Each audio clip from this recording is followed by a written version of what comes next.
Brosplay. So out of Taylor Swift, shit, I already said that joke. Taylor Swift. Okay, you're just gonna make shit up now? Yeah, you're just gonna fabricate these words. I don't know what the fuck is going on, man, because I had the key. Like, I feel like I'm supposed to get these guys. To break it somehow? Yeah. Maybe that guy's... We're gonna start by killing that guy. Yeah, there you go. Let's see if this guy's lightning will do it. It doesn't seem to go far enough. Yeah, just shy. I don't know what to do about that. Weirdo, yeah, maybe we just leave it. Oh, maybe these guys. You have fire too? What are you doing? Oh, you're just a whacker. You're just a stick whacking psycho. You know, I hear if you whack it too hard, your hands will grow fur. I have heard that. I have not confirmed that. Cannot confirm or deny. It's one thing I miss about Loveline. God damn it. Is that in Loveline you used to... Oh, did you see that though? How it went red? Well, that's actually to indicate that it's in fact being impacted, but not yeah. changed. Okay. But you remember Loveline, obviously. Oh, Psycho Mike's in the house. I just appreciated the fact that they weren't afraid to take on any topic, and the fact that they were talking about things that people normally have to sort of suppress. Oh yeah, that show actually like got me out of my shell. I used to be afraid to talk about stuff like that, and now I'm pretty regularly throwing penis and vagina out there, like you wouldn't, like Blowhard over here. That's actually the name of this boss, by the way. It's Blowhard. Sorry, we're going into a boss? Yeah. Is it like a boss level or okay? It's a boss level. They have a really interesting approach to bosses. I'm pretty impressed with. Also, look at the lighting in this level. It's like it totally changes what Spyro looks like. Oh, I see. Yeah. He's like a black color almost when he's in the shadow. He's like a low saturation yellow purple dragon. Right. To be figurative. No, like he actually is low saturation. That's what I was saying, brother. What is it? What is the other version of saturation? Like, you mean like to have like a heavy saturate, like saturated fats? What's the literal version of saturate? Is that what you mean? When you have, well, no, but the literal version of saturate's when you're full of water. Oh, okay. Right? All right, Like, fair enough. If I had a cloth and it was a little damp and then I put it in a bucket, it would be saturated. No, but what I meant was, like you just said he's a darker purple dragon, and I said, oh yeah, you know, just to be figurative. Oh, I see. Yeah. You see what I was being sarcastic. You want to see something? Oh! You want to see something? 1, 2, 3, 4, 5, 6, 7. I got it. Sorry, what? So it was just stay on one of those platforms? Yeah. That was a skill point? Skill. I really think they should have just called them completion points. You could just call them points. Yeah, no, I don't know about that. You don't even have to call them anything, actually. Yeah, no, you kind of do. I feel like you No, kind of do. Nobody called these gems. They did, actually. Yeah, they did. Yeah, They wouldn't did. need to. You'd still grab them anyway. Yes, but I think that there's something to be said about having an actual name for something if someone cares to go and look. Well, obviously, there's something to be said if it's a name. Right, there's a name to be said. Yeah, that's what we do. This is the boss, by the way.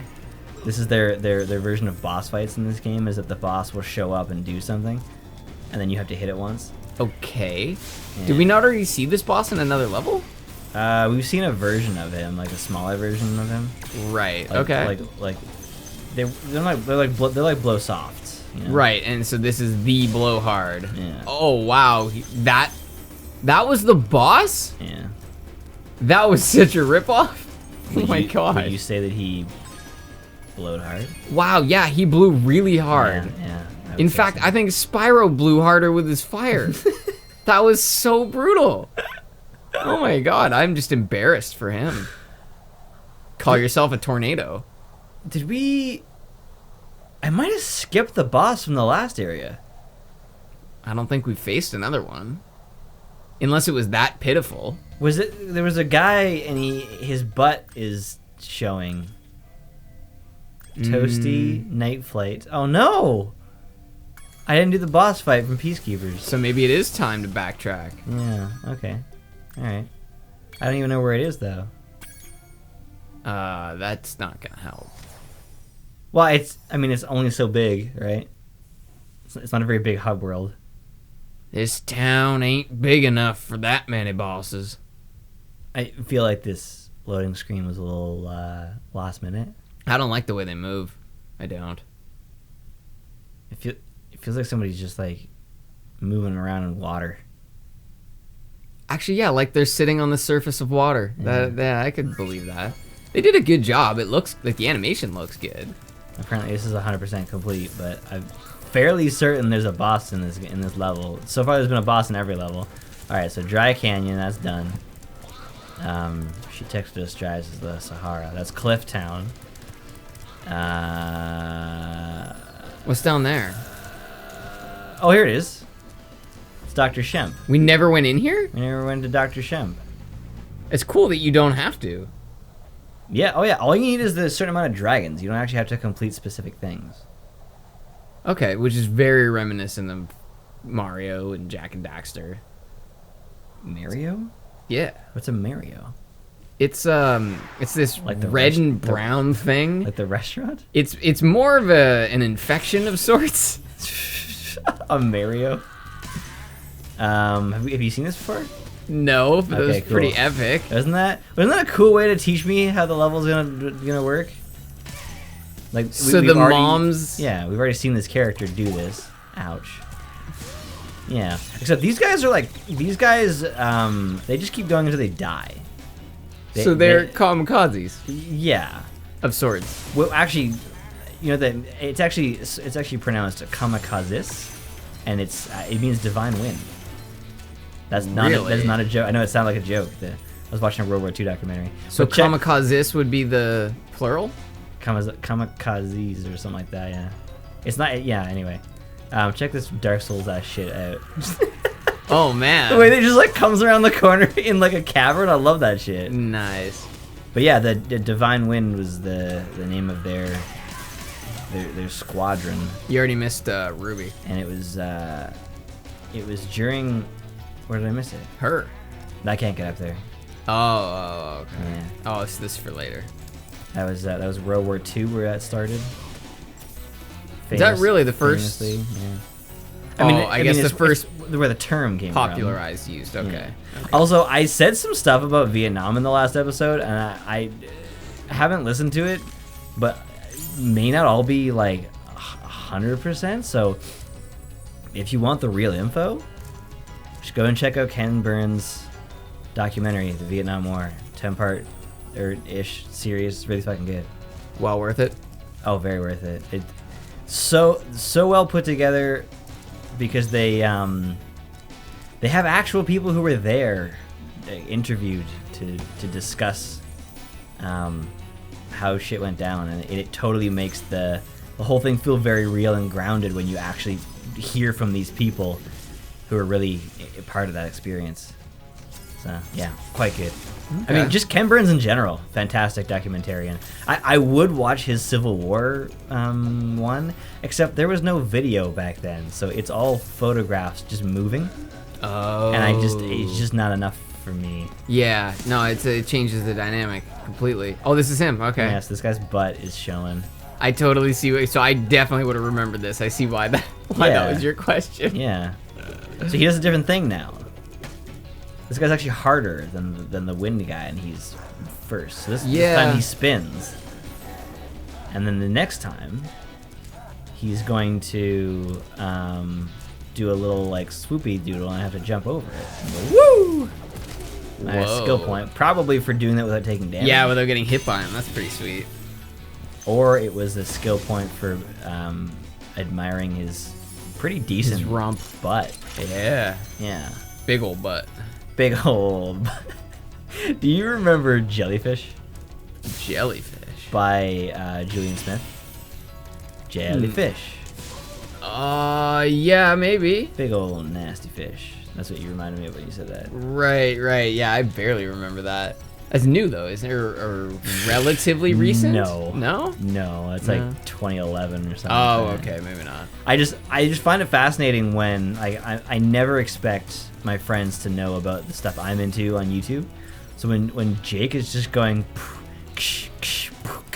jellyfish, and I'm like, are you singing Julian Smith? That shit just like blows me away. Yeah.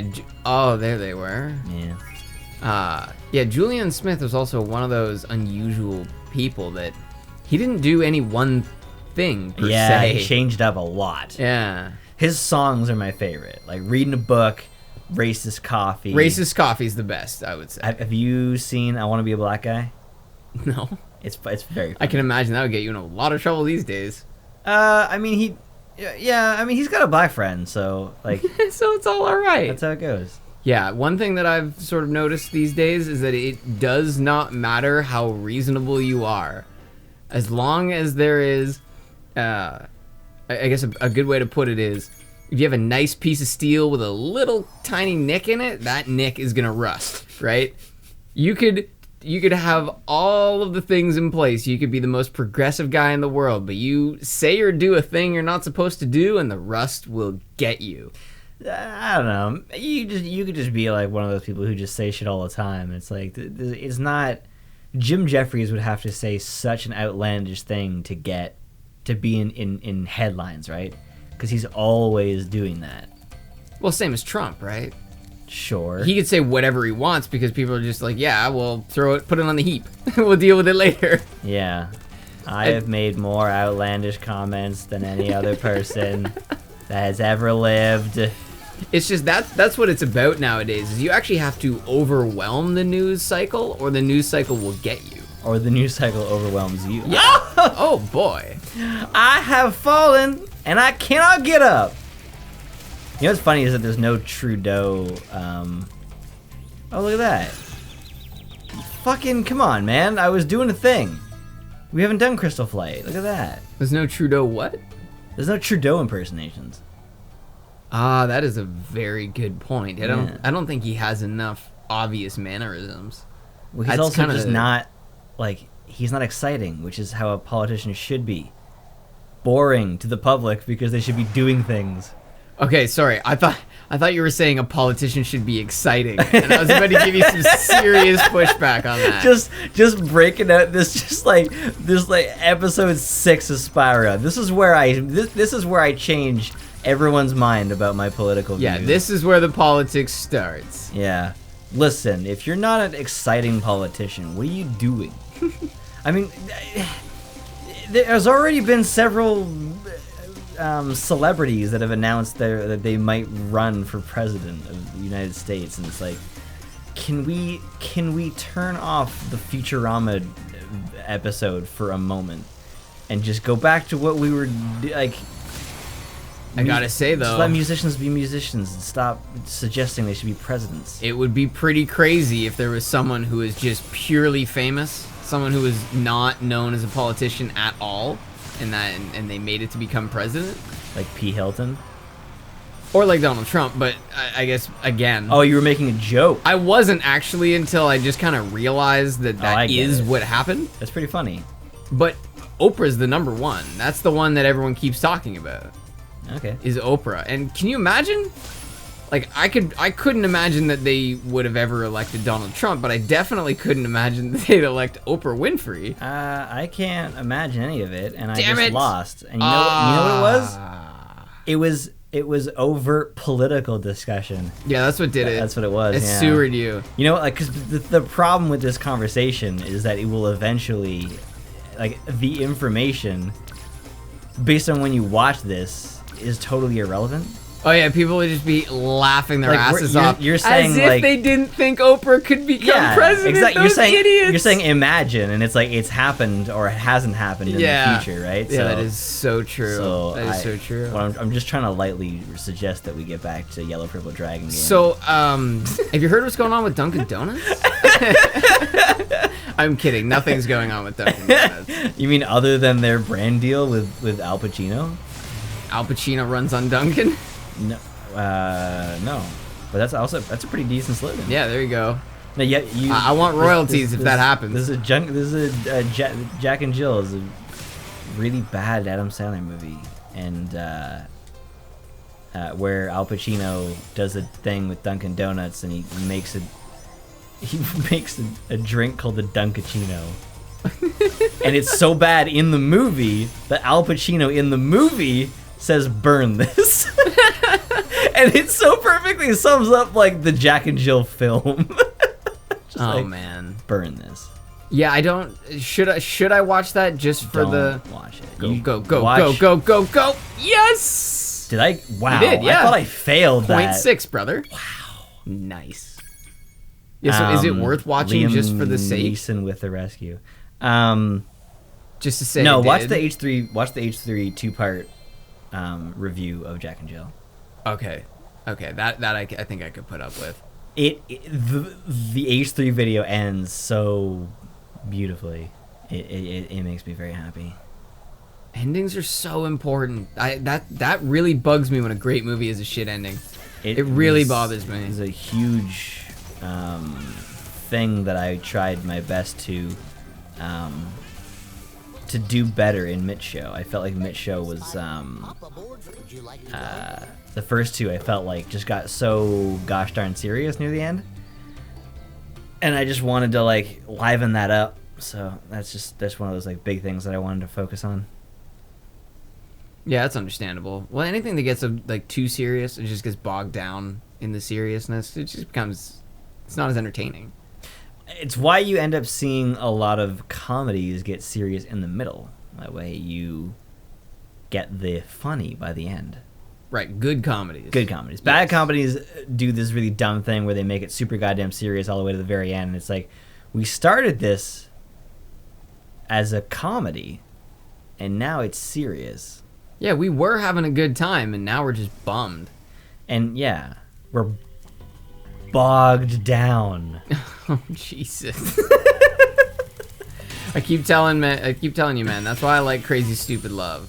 Crazy Steve, what's that? It's Steve Carell and Ryan Gosling. And Steve Carell's character is getting divorced from his wife, and he's just a total loser. And so Ryan Gosling's character takes him under his wing.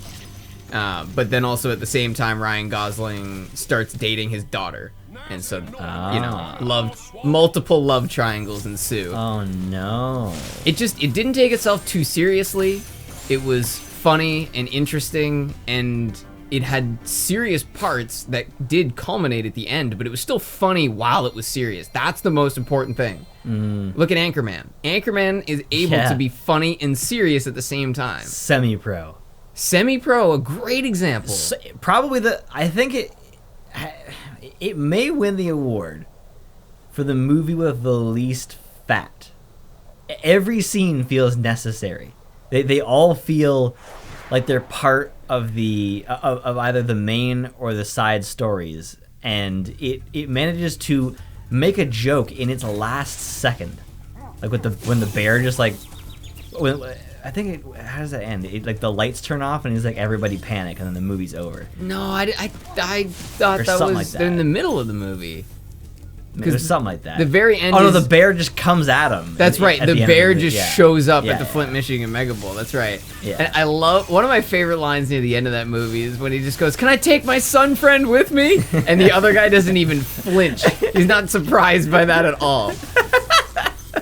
I just love the way, like, that was sort of the idea with the Splinter Cell Chaos Theory, where I tried to like end it on a joke. That's essentially, I got it from like movies like Semi-Pro, where like you just end it on that like slapstick moment. It's a good way to do it. It just makes you feel, well, another way to do it is one of those, what do you call it, in 10 years things. Oh jeez. You know? And normally that's always terrible, but when they did it in Anchorman, it was hilarious. Brian Fantano went on to host the hit show Intercourse Island. Just right? Well, because they're not doing it in a boring Harry Potter way. Right, exactly.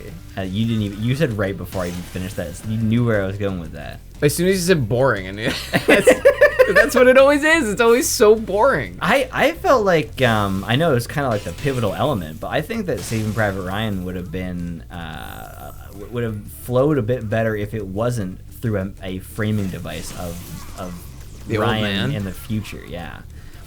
Do you think it would have been Especially better if they just came to that scene at the end of the movie?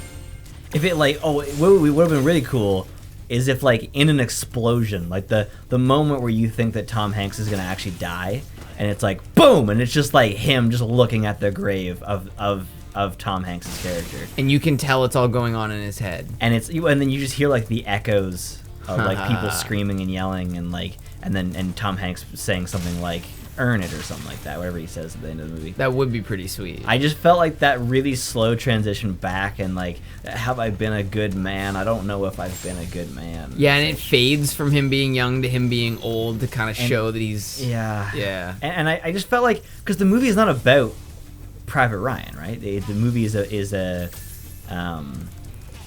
journey. I mean, I don't know if it's intending on telling a story about like whether it was a good decision to send a bunch of guys to save one guy and a whole bunch of people die in the process. Like the whole point is like his 3 brothers died in the war within like I think all on D-Day. So this guy's like, we can't tell of this mom that 4 of her children died in one day. We have to save the last one.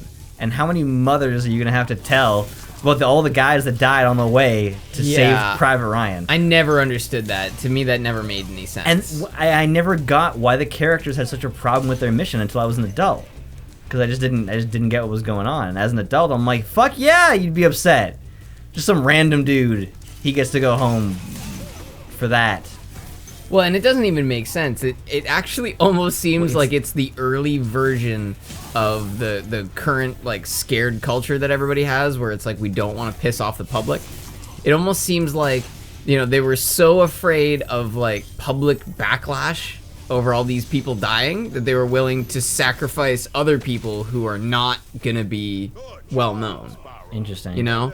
Well, we can't have all 4 of the same family die, but if we have a bunch of families with one kid that's dead, spread out. no one, yeah, exactly, no one's gonna give us a hard time. Mitigate the damage.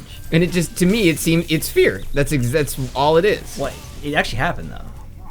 That Like, story? that's based on the actual story of them trying to bring him home. And it kind of seems like this is like a magical moment at the beginning of the film. It's like, we're gonna bring that boy home. It's like, at what cost? It doesn't seem like something the American military would do. Yeah, especially At all. That was a time of crisis too. Yeah. Like that was not like we have the resources. That was definitely not. Yeah. It just, to me, it seems like a point where you're sacrificing everything and anything, and then suddenly one life is completely beyond reproach. It just, Perhaps that's actually the statement. Perhaps What? the whole. I mean, some people say that every war movie is an anti-war movie. and for the most part, that's probably true. Some people say every war movie is a pro-war movie. That's definitely not true. There's no way that's true. Some people say that every video game about war is an anti-war video game. And you know what? Some people say just about anything, because some people are nuts. Some people say that other people say stuff. Some people say I shouldn't be so rhetorical, but I am. Some say in his wallet is a photograph of his wallet. I just really like the playing off of a really established trope. That's why Anchorman's narrator voice was so perfect. It really played to what I had in my head as being a narrator. And so it just felt really good. The fact that the narrator was saying all these really messed up things. Yeah, he's pretty funny. I'll give him that. Because in the starting of it, he's talking about how Ron Burgundy is this newscaster and how he's really famous. And then he just says, in short, Ron Burgundy is the balls. And that just set the tone for the entire movie. Yes, set the tone. What a great one. That was how I felt about Kong Skull Island. Like I really want to see that. Very quickly established like what the expectation is of the rest of this film. By the way, if you want to hear more discussion about Anchorman, you can find our discussion on the channel. It's not good, but you know, it's there. The most shameless self-promotion I've ever seen on this channel. Yeah, definitely the most shameless on the channel. Definitely. Oh, and it's pale in comparison to the way that people usually self-promote. It's funny because it was actually supposed to be less of a self-promotion and more of a way to get out of people saying, like, you've already said all this shit. Oh, yeah. Because we were kind of rehashing the discussion there. I thought about that for a second, but I don't know. The discussions are very fresh. It's like we do it right after we've seen the film or read the book or whatever. And now it's like way after. So all we're talking about now is like the parts that we love the most. Quite honestly, though, when we finish a discussion, there's always more things that I wish I'd said but didn't. I'm sure you're the same way. It's better, I would say it's better to leave with, like, not having said everything. Because part of it's about generating the discussion, and I'd rather it not get to the point where it's like, well, we are now talking about the same thing again. So in the 3rd second of the 10th frame of the movie... I noticed this thing in the background. I love that theory that we had about Brick being like secretly like evil. Right, that he's the mastermind of it all. Or no, sorry, that he's that he is Brian Fontana, and that Brian Fontana, whoever he was, took his name and told him he's Brick, as in you're dumber than a brick. Right, and so that's why he says he's Brian Fontana, because he actually is. And he says it twice. He's like, I'm Brian Fontana. I'm Brian Fontana. Like, he says it twice. Oh my god! And there's that part, like, and the part that like really leads into it. Wow, that's he couldn't fly either. No, I mean that's probably why you're the one doing all the work, right? These guys are too old. Well, none of these dragons seem to fly. Actually, I think they probably all glide. That was a boar coming around real quick, and I have no health. He got roasted. Yeah. I just love the part of that theory where like he it looks like he sets them up for a trap in that fight with the rest of the Anchorman. Like, yeah, it looks like he has a bone to pick. Are you sure this is it? Like, okay, absolutely, whatever you say. Like, oh man, I'm not crazy about nice. We've never been to a wild flight. All right, well, next time we will come down here and do our wild flight. Yeah. We will see the world. We will explore far-off places. Wow.